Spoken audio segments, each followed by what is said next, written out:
Então, isso aqui é um exame hematológico, onde você visualiza nessa primeira parte do exame o hemograma completo e na segunda parte do exame o leucograma.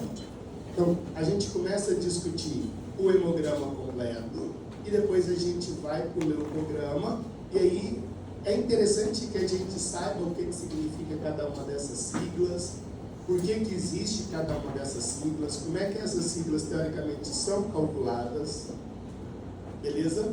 A gente vai então passo a passo para você entender.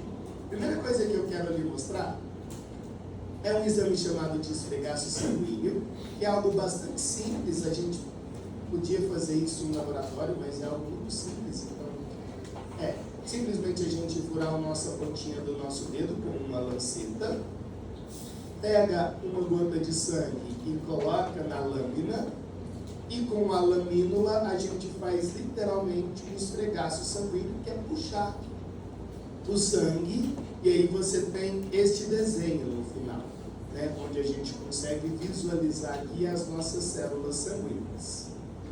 Bonitinho? E aí, ao olhar na microscopia, é isso que você visualiza. Claro, com alguns outros detalhes importantes. O que você está visualizando aqui? E anota aí pra gente, que a gente vai fazer algumas observações bem importantes. Olha só, esses três primeiros grupos celulares, neutrófilos, eosinófilos e basófilos, eles são grupos celulares conhecidos como granulócitos, porque apresenta no seu citosol grânulos contendo enzimas. De forma geral, e aí a gente vai fazer isso na nossa aula de pequenos grupos, essas células, neutrófilos, eosinófilos e basófilos, são células do nosso sistema imunológico, aquilo que a gente chama de glóbulos brancos. Então, os nossos glóbulos brancos serão divididos em dois grupos básicos. Esse é o primeiro, granulócitos, neutrófilos, eosinófilos e basófilos, e esse é o segundo, chamados de agranulócitos, que são os linfócitos e os monócitos. Tudo bem até aqui? Esse primeiro grupo, neutrófilos, eosinófilos e basófilos, eles têm funções específicas, tá? E eles fazem parte do que a gente chama de resposta imune não adaptativa. E o outro é resposta imune adaptativa, o outro grupo. Vou te mostrar como é que o outro grupo funciona de forma bem simples. Dá uma olhadinha para isso para a gente entender. Imagine que você tenha um micro-organismo, por exemplo, um vírus ou uma bactéria, e esse vírus e essa bactéria tem um alto poder mitótico. Então, a gente vai chamar isso de antígeno, e antígeno é para a gente sinônimo de corpo estranho. Tudo bem até aqui? Então, esse é o nosso corpo estranho ou antígeno. Nós vamos ter uma primeira linha de células que a gente chama de células apresentadoras de antígeno. Então, eu vou representar aqui uma bolotinha verde, ó, e essa será uma célula apresentadora de antígeno. Fechou? Essa célula apresentadora de antígeno, nós temos dois grandes grupos para ela. Qual que nos interessa hoje? Os monócitos. Esses monócitos, quando eles são ativados, eles agora mudam de nome e é chamado de macrófagos. O que esses macrófagos fazem? Eles reconhecem o antígeno, tudo bem? Significa que na membrana plasmática ou na parede celular ou no capsídeo proteico do antígeno existem padrões proteicos que é reconhecido pelas células apresentadoras de antígeno como sendo algo patológico. Então, o reconhecimento é a partir de padrões proteicos na superfície celular do antígeno. Quando isso acontece, o que esse macrófago faz? Esse macrófago literalmente fagocita o antígeno. Então, o antígeno que estava do lado de fora, agora literalmente foi fagocitado. Então, esse é o processo que acontece, a fagocitação. Quando você tem esse processo acontecendo, a gente vai perceber uma coisa muito importante. Existirá aqui, proteínas de membrana plasmática, e essas proteínas são conhecidas como MHC. MHC. Nós temos duas classes de MHC. O que a gente chama de MHC de classe 1 e MHC de classe 2. Tudo bem? Hoje eles estão descobrindo outras classes de MHC, mas as que nos interessam é MHC de classe 1 e MHC de classe 2. O que significa MHC? C significa complexo e MH é de imunohistocompatibilidade. Então, MHC significa complexo de imunohistocompatibilidade. Esse complexo de imunohistocompatibilidade serve para quê? Bem, serve para apresentar os antígenos na pontinha da sua molécula. Então a gente vai entender assim, vamos desenhar aqui. Esse macrófago, ele vai processar o antígeno e parte desse antígeno fica expresso no MHC. Beleza? Então eu vou colocar isso aqui, esse pretinho como região antigênica. Região antigênica. Essa região antigênica não é o antígeno inteiro, é uma parte do antígeno que é colocada, expressada no MHC.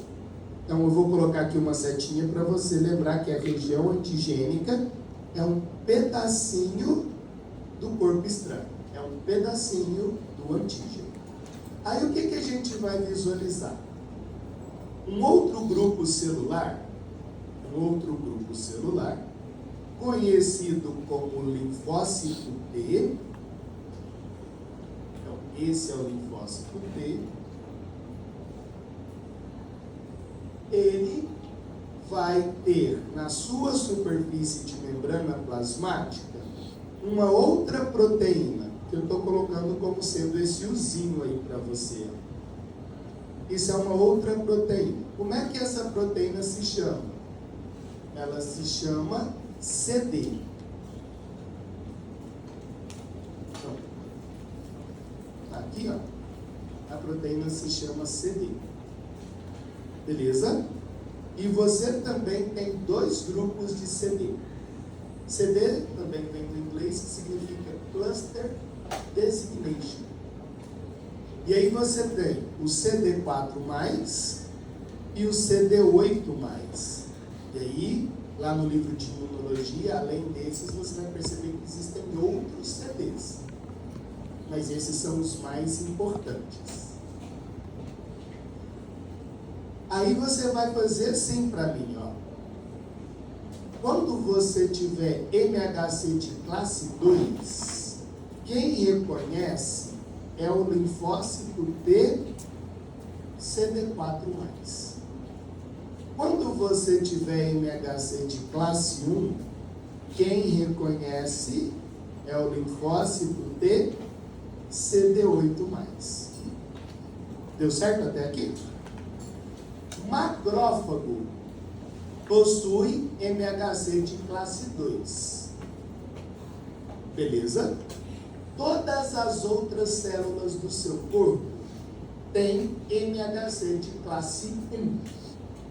Então, macrófago, classe 2. Todas as suas outras células, classe 1. Deu certo? Deu certo. Quando há o reconhecimento do linfócito T, CD4+, com o MHC de classe 1, que apresentou uma parte da região antigênica, o que acontece? O linfócito T muda de nome. Aí ele agora é chamado de linfócito T auxiliar, ou linfócito T helper, que é sinônimo. Beleza? Então, ó, o linfócito T, eu vou colocar aqui, ó, auxiliar. Se você for mais chique, coloca T helper. É a mesma coisa. O que o linfócito T auxiliar faz? Ele vai liberar moléculas que a gente chama de interleucina, IL, barra interferon. E essas moléculas vão ativar a nossa última célula, que é o linfócito B de bola. E esse linfócito B de bola irá produzir anticorpos. Então, quem produziu o anticorpo no final da brincadeira? Só o linfócito B de bola. Tudo bem até aqui? O que esse anticorpo faz? Ele vai lá no restante dos corpos estranhos que não foram fagocitados e faz a optimização dele, que é, eu sei que você já está estudando isso, sistema complemento. Beleza? E aí você, não sei se a professora Emiliana falou para você, mas na cabeça do espermatozoide, na cabeça do anticorpo, você tem a porção FAB e a cauda do anticorpo é a porção FC. A porção FAB é aquela que muda, é aquela que reconhece o antígeno. E a porção FC se liga ao sistema complementar. Beleza? Todo esse processo que eu acabei de te dizer é o que a gente chama de resposta imune adaptativa. Essa é uma das possibilidades, tem outra, né? Da resposta imune adaptativa. Então, quando você pensa em células agranulócitas, que é monócitos e linfócitos, é isso que elas estão fazendo dentro do seu corpo. Os macrófagos reconhecem o corpo estranho, fagocitam o corpo estranho. Claro que você tem um 4 bilhão de corpo estranho. E aí você vai fagocitar alguns desses 4 bilhões de corpo estranho.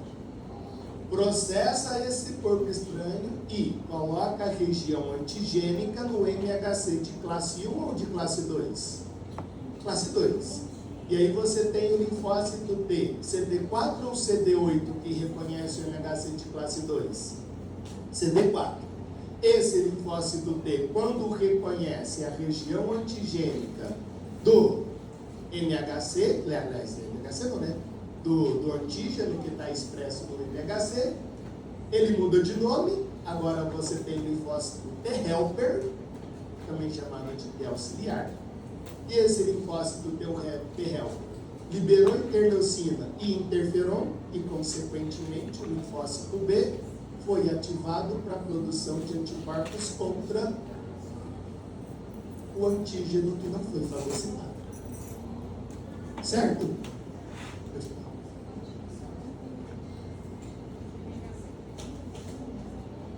O MHC1 está em todas as suas outras células. Beleza? Aí o que é legal disso? Todo mundo entendeu essa brincadeira? Deu certo? Agora pensa o seguinte, ó. Esse aqui é o Léo. Cadê ele? Esse sou eu. Esse é o meu nariz, essa é a minha boca, essa é a minha barriga e esse é o meu coração. Eu vou colocar o meu coração de vermelho. coração é vermelho. Beleza? E aí eu te pergunto, na membrana plasmática do meu coração tem qual tipo de MHC? De qual classe? 1 ou 2? 1. Vamos imaginar que essa aqui é uma pessoa muito bonitinha, que tem lá também a sua barriguinha, e ela vai precisar de receber o meu coração como doação, porque eu sou uma pessoa boa. Então, eu vou colocar o meu coração nessa pessoa, porque eu morri. Estou chorando. Beleza? O sistema imune dessa pessoa tem células de defesa, que são os linfócitos T, CD8+, que deveria reconhecer o MHC de classe 1 do coração dessa pessoa como sendo algo normal. Quando eu coloco o meu coração com o meu MHC nessa outra pessoa, o linfócito T CD8+, não reconhece o MHC do meu coração. Entendeu isso? E aí você tem problemas de receptor. Então, o meu MHC de classe 1 é reconhecido pelo meu linfócito T CD8+, como sendo meu. E aí não tem resposta imunológica contra ele.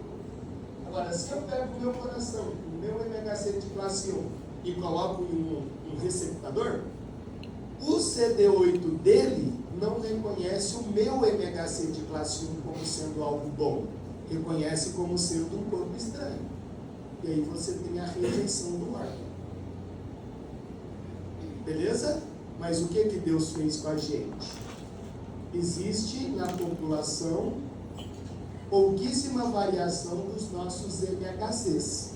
Então, quanto mais idêntico o meu MHC for do receptador, menos problemas de rejeição a pessoa tem.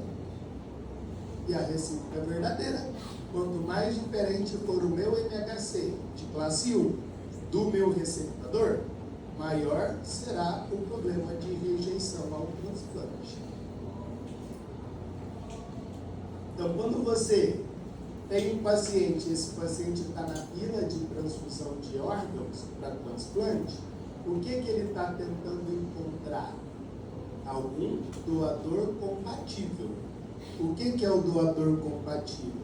É quando o MHC do órgão daquele doador será reconhecido pelo linfócito T CD8+, do receptador como sendo algo bom, como sendo algo não antígeno. Deu certo?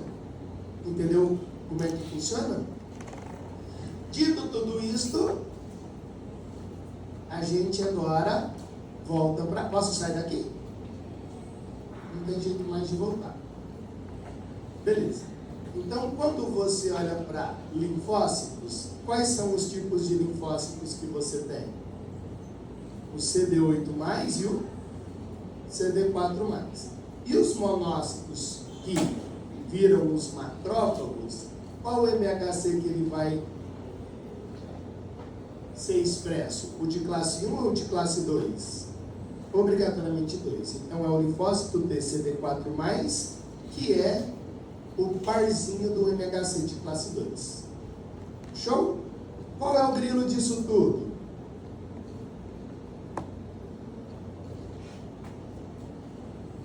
Se você é uma pessoa HIV positivo, qual é a célula que o vírus vai infectar? Essa aqui, ó. CD4+. Então, o HIV, ele é um vírus específico para linfócito T CD4+. Bonitinho? Então, o HIV te mata? Claro que não. Ele só mata o seu linfócito T CD4+. Contudo, a sua resposta adaptativa deixa de existir. Porque você não consegue mais processar os vírus que entram em você, as bactérias que entram em você. E aí, essas doenças oportunistas lhe matam. Amém? Show? Então, o HIV, ele não destrói qualquer célula. Só linfócito T e CD4. Tira uma foto disso, por favor. Como é que essas células elas são produzidas? Essas células elas são produzidas na medula óssea a partir de células totipotentes, também chamadas de células pluripotentes hematopoéticas. Essas células hematopoéticas estão na sua medula óssea. Show de bola? E aí você tem duas linhagens importantes. Essa linhagem de cima, que são os progenitores linfóides, que vai produzir linfócito T e linfócito B. E aqui essa linhagem de baixo, que são os progenitores mieloides.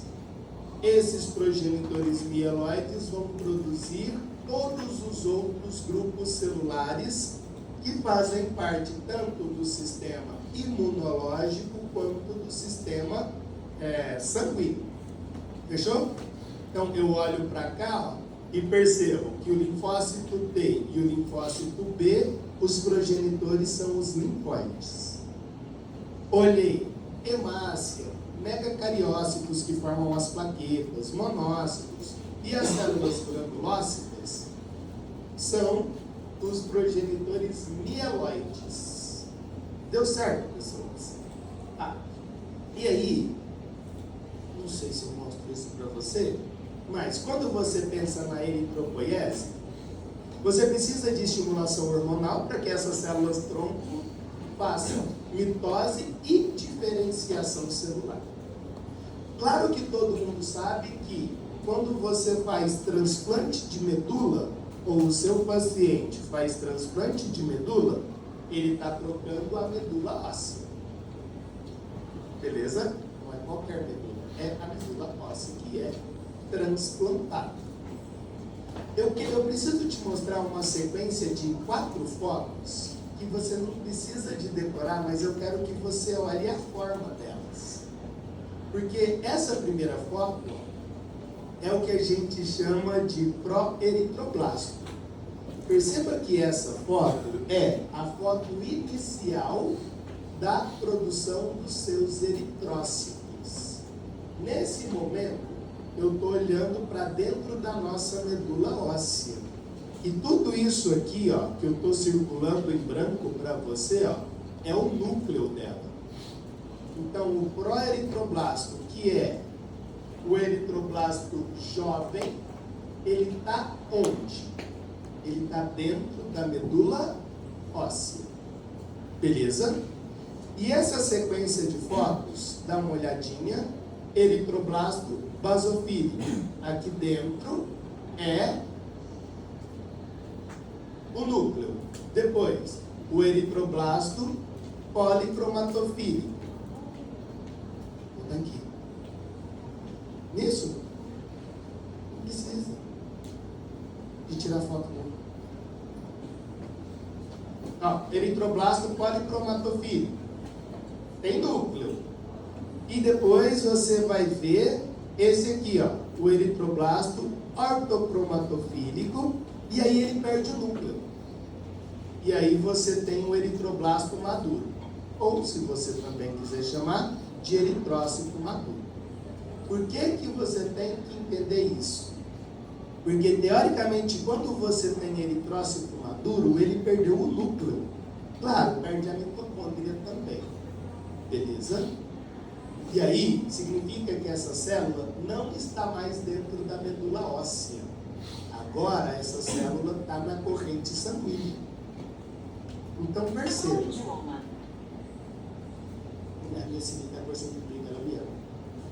Então, perceba.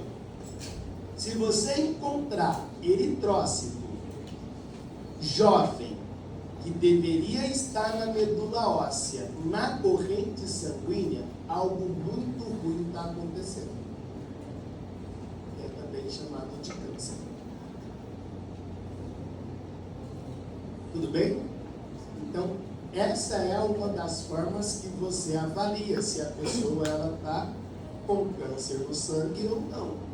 É saber se as células jovens, que deveriam estar onde? Na medula óssea, está na corrente sanguínea. Não pode. O lugar das células jovens é dentro da medula óssea. Beleza? E aí, dependendo de qual dessas células está na corrente sanguínea, você vai ter uma classificação para o câncer. Fechou? Tá? Então, quando você faz um esfregaço de medula óssea, é isso que você visualiza. Então, é isso que se transplanta. Você tem várias células progenitoras, que são essas que estão com o núcleo azul. Isso que está com branquinho aqui, claro, isso é gordura, são os adipócitos, que está dentro da medula óssea. E essas outras células aqui, ó, grandona, são os megacariócitos. Agora eu vou te dizer uma outra coisa importante. Por que pacientes dengosos, que a gente já até discutiu em coagulação sanguínea, a coagulação sanguínea tem? Foi, né, que eu falei para você dos AIDS. Por que diminui o número de plaquetas? Porque o vírus da dengue mata os megacariócitos. E é o megacariócito, partezinha deles, que vira as plaquetas. Então, plaqueta não é célula. Plaqueta é partezinha de megacariócitos que está, que agora está no plasma sanguíneo. E o vírus da dengue acaba com os nossos megacariócitos, e é por isso que a gente tem plaquetopenia, diminuição da plaqueta a partir do vírus da dengue. Então perceba, o vírus HIV, ele destrói qual célula? Linfócito T, CD4+. E o vírus da dengue? Os megacariócitos. Vírus, eles são parasitas intracelulares obrigatórios, e quando eles são parasitas, ele parasita um tipo celular. Beleza? Porque eles precisam de um receptor de membrana plasmática para entrar naquela célula. Tá, o que eu falei é quase uma verdade, porque tem receptores celulares que estão em mais de uma célula. Então, por exemplo, o vírus da gripe, ele consegue infectar mais de um tipo celular, porque o receptor que ele precisa para entrar na célula está em mais de um tipo de célula. O vírus do Covid é a mesma coisa, está em mais de um tipo de célula. No caso do vírus do Covid, o receptor está em quase todas as células. Fechou? Deu certo? Tá. E quando você pensa na hematopoiese, você está pensando, eu tenho uma célula que é o proeritroblasto, ele vai sofrer modificações dentro da medula óssea para se transformar no eritrócito maduro. Mais uma vez, eu acho que você já sabe disso, mas eu tenho que chamar a sua atenção. O que o eritrócito não tem? Núcleo e não tem mitocôndria. Isso quando ele está maduro. Se ele estiver dentro da medula óssea, ele tem núcleo e mitocôndria.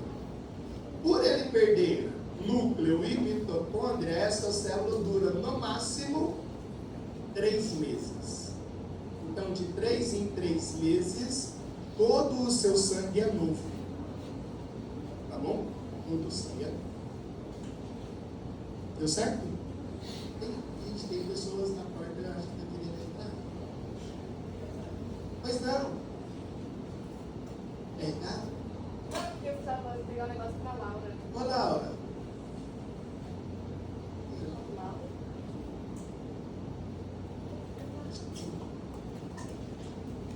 Tá, entrei. Outra coisa importante, queridos, são a granulopoiese, que é a formação agora das células granulosas. O que é neutrófilos, eosinófilos e basófilos. E aí você tira uma foto, por favor, disso aqui para mim.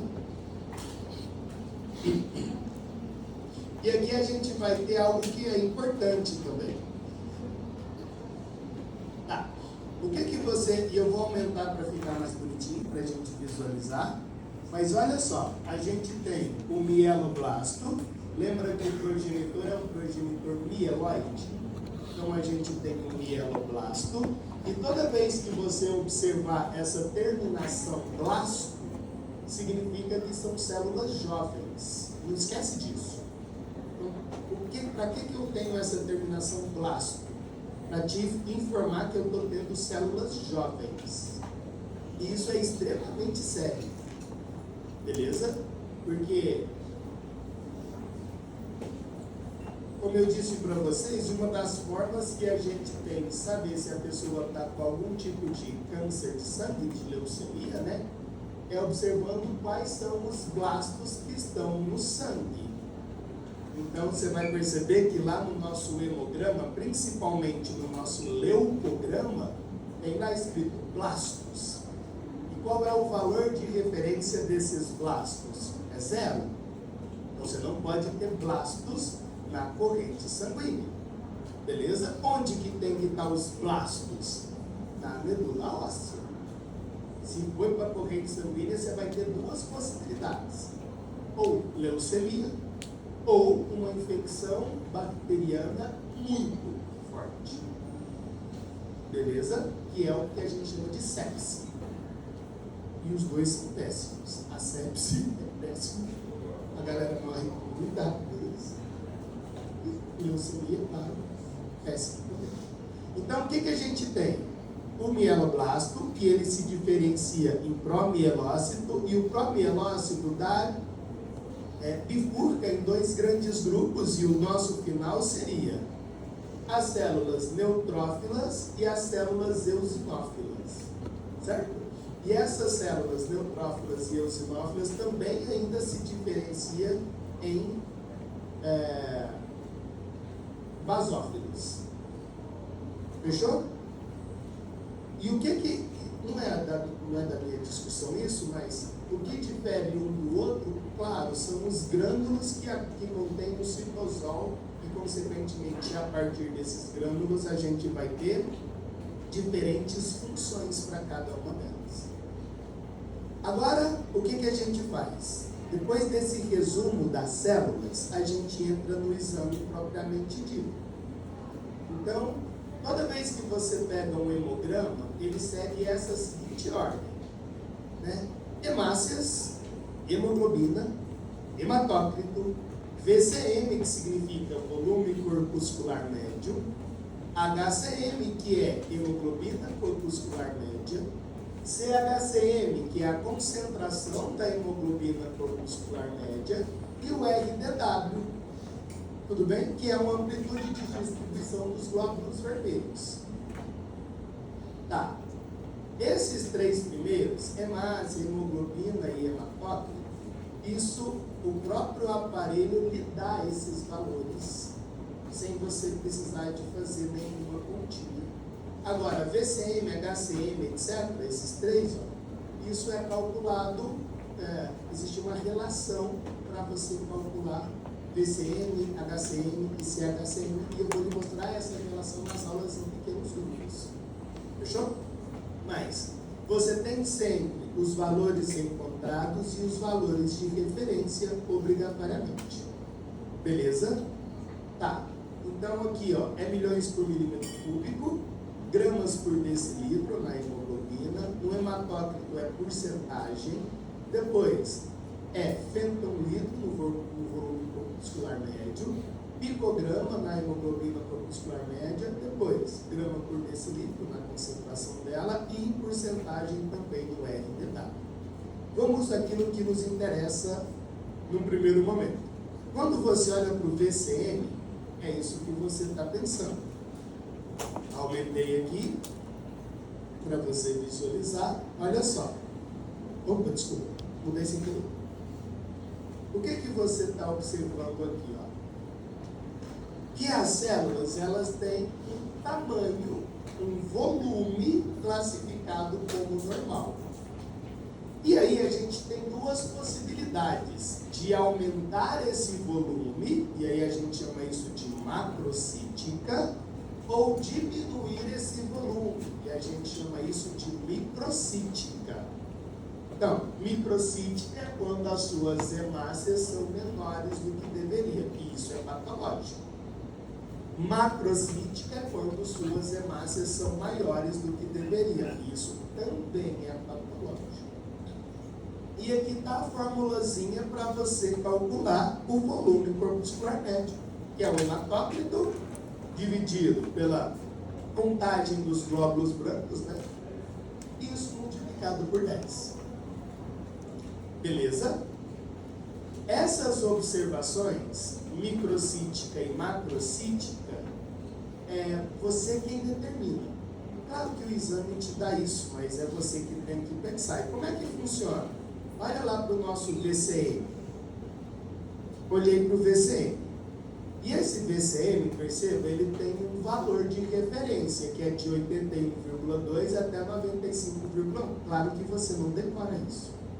Contudo, se esse valor encontrado, por exemplo, 88, se ele fosse, na verdade, 78 fentolitros, aqui, ó, estaria escrito microcítico.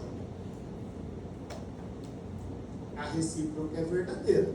Se aqui, em vez de estar 88, tivesse 98, aqui estaria escrito macrocítica. Tudo bem? Perceba que o que está escrito em azul é normocítica. E normocítica significa que o VCM está dentro dos valores de referência. Show de bola?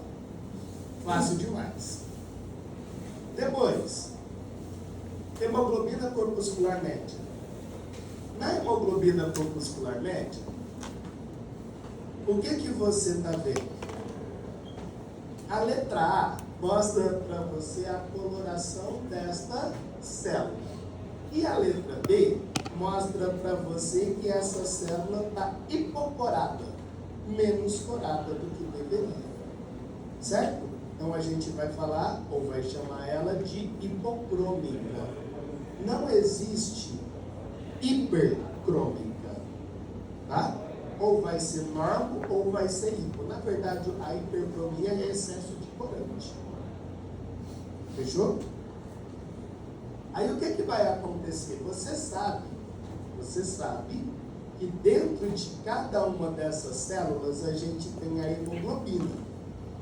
E aí a gente vai discutir, logo após a professora Rosana sair, no próximo ciclo, que dentro dessa hemoglobina existe o íon ferro.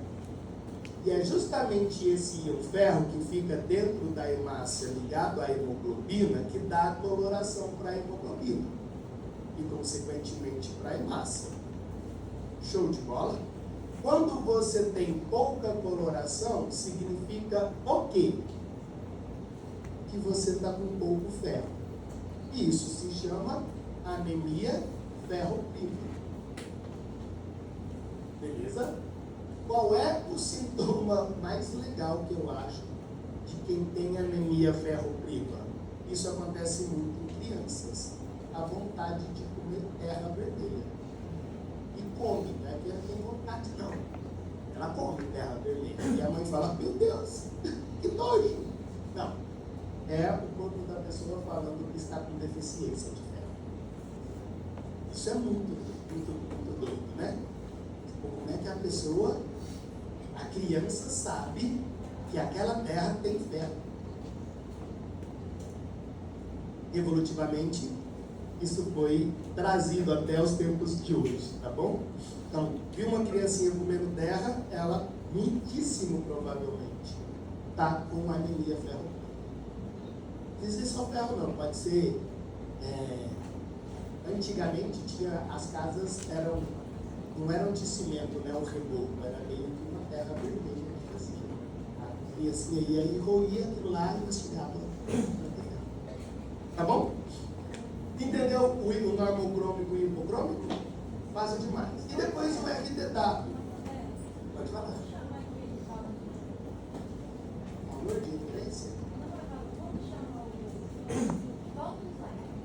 esse?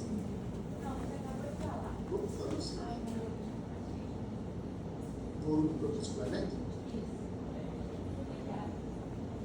Tá. Do qual?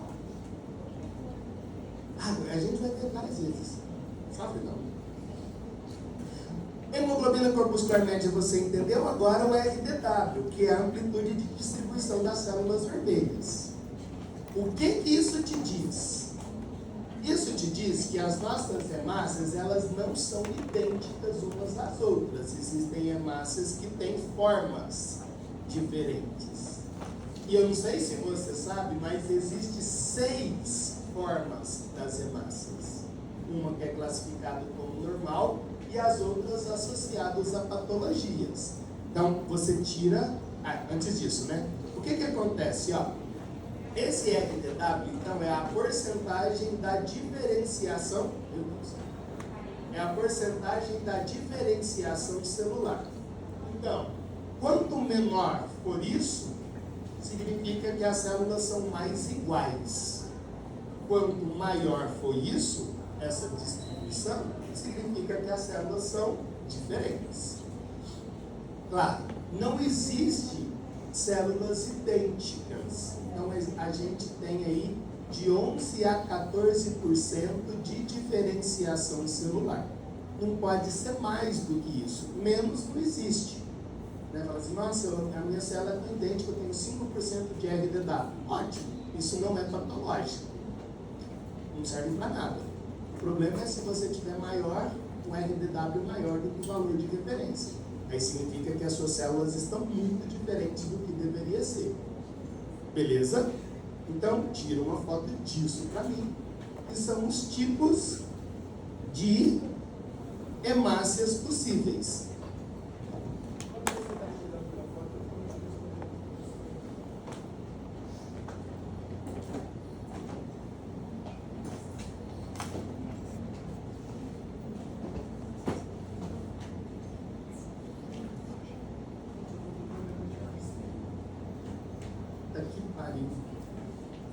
Meu olho direito ele está enxergando menos do que o esquerdo.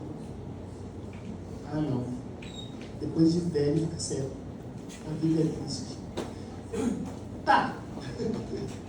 Olhou para lá, ó.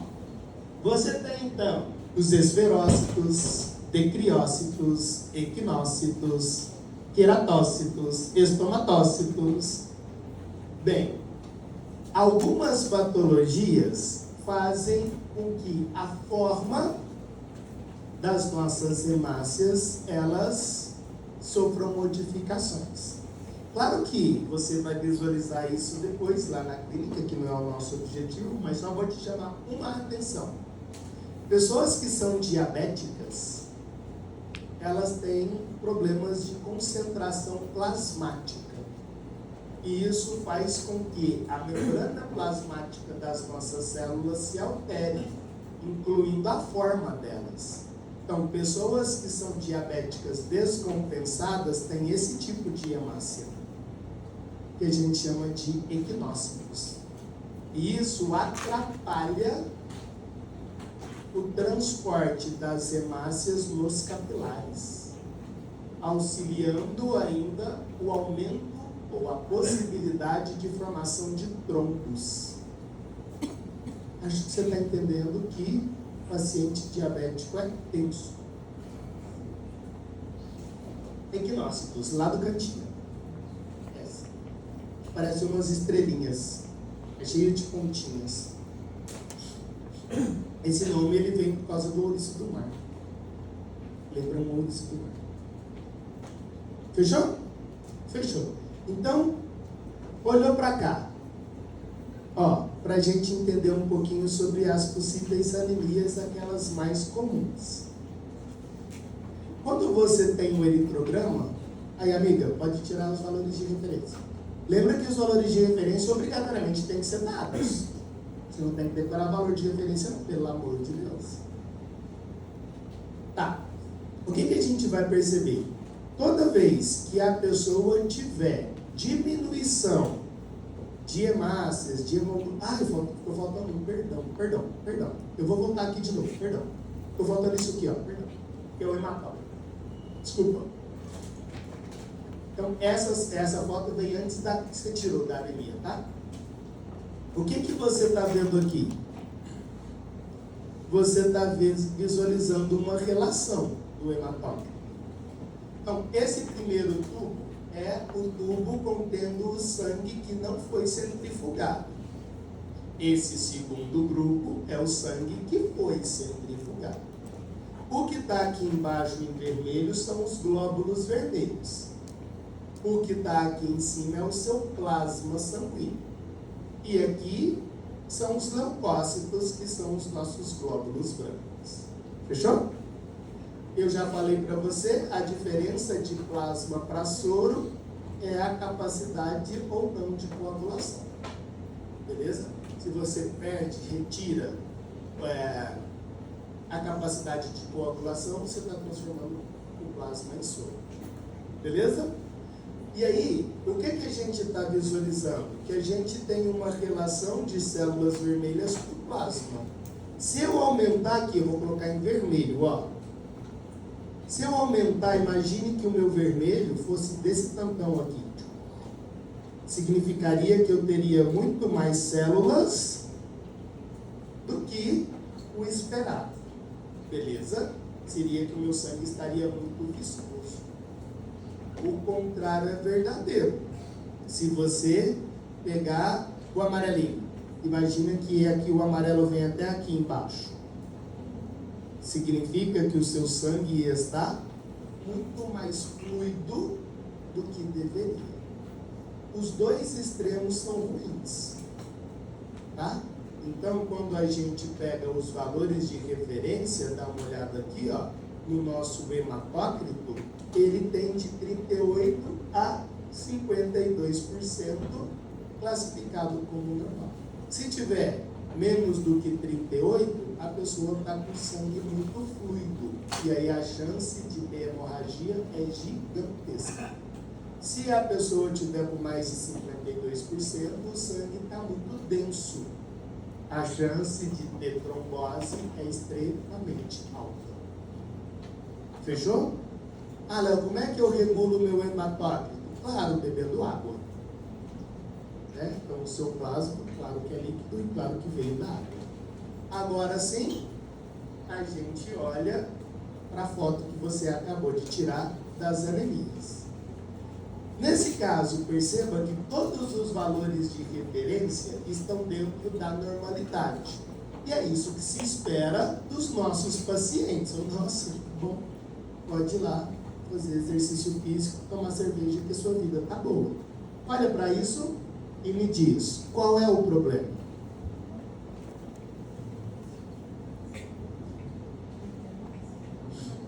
Primeiro, hemácia baixa. Segundo, hemoglobina baixa.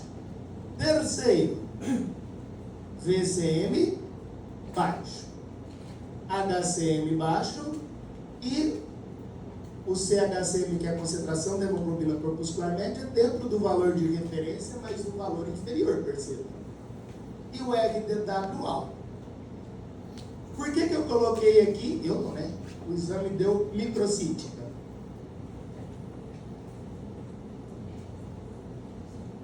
Por causa de qual desses parâmetros? O VCM. Então, o volume corpuscular médio dela está 71, deveria estar entre 81 e 95, microcítica.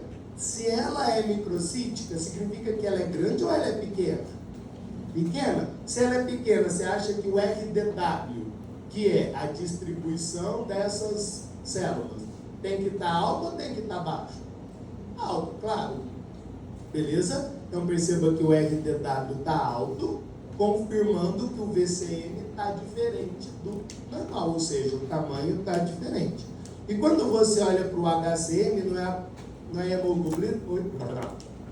hemoglobina corpuscular média, perceba que ela está abaixo do valor de referência. E quando isso acontece, o que a gente faz? Como é que está a coloração dela? Aí, pô, E hipocorada, que a gente chama de hipocrômica, está com relação de qual deficiência? Então, quando você olha para isso, é uma anemia por deficiência de ferro. Por quê? A gente chama de anemia ferropriva. Se fosse a talassemia, que é uma doença genética, você visualizaria isso na primeira infância. Beleza? Então, não existe hoje no mundo, vou melhorar. Vai que tem na tribo indígena que o cara nunca foi no médico. Mas, se você já fez qualquer exame de sangue na vida, até quando você é recém-nascido, claro, você já saberia se a pessoa está ou não talassêmica, se ela tem talassemia ou não. É um problema genético, beleza? Que dá problemas nos nossos glóbulos brancos e vermelhos. Beleza? Então, se for uma pessoa adulta, obrigatoriamente é deficiência de ferro. Fechou? Olha para esse, me fala qual é a diferença. Vou aumentar.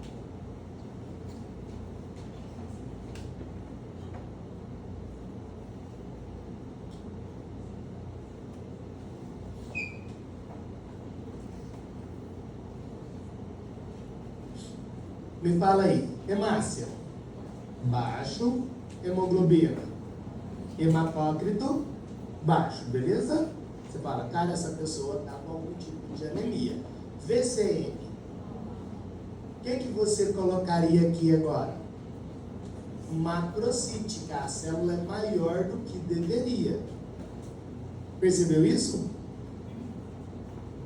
HCM, dentro do valor de referência, CHCM dentro do valor de referência, embora baixo, mas como o HCM está dentro do valor de referência, é hipocrômica, é normal, então ela tem problema de deficiência de ferro, mas o VCM dela está alto. Se o VCM dela está alto, o que você espera do RDW? Normal ou alto? Alto. Toda vez que você varia o tamanho da célula para menor ou para maior, a distribuição do tamanho está alterado. Então o RDW está alterado. Nesse caso, você tem deficiência de vitamina B12, também chamada de anemia megaloblástica. Perceba que a primeira anemia era por deficiência de ferro. Essa é a deficiência de vitamina B12. Você vai aprender no terceiro período que você precisa de vitamina B12 para que o seu material genético seja produzido. Megaloblástica. Beleza? Então você precisa tanto de vitamina B12 quanto de ácido fólico, que é os folatos. Eu não sei se você já foi mamãe ou não, ou se viu alguém que foi mamãe. A pediatra sempre, ou o pediatra sempre pede para você suplementar o paciente com ácido fólico. Não sei se você já ouviu falar isso. E por que você tem que suplementar com ácido fólico? Para que você não tenha problema de fechamento de tubo neural, beleza? E para que, claro, você tenha substrato para que todas as suas células consigam produzir DNA e RNA. Você precisa do ácido fólico para as bases nitrogenadas serem produzidas. Último tipo aqui importante para a gente. Olhou. E qual é a grande característica agora?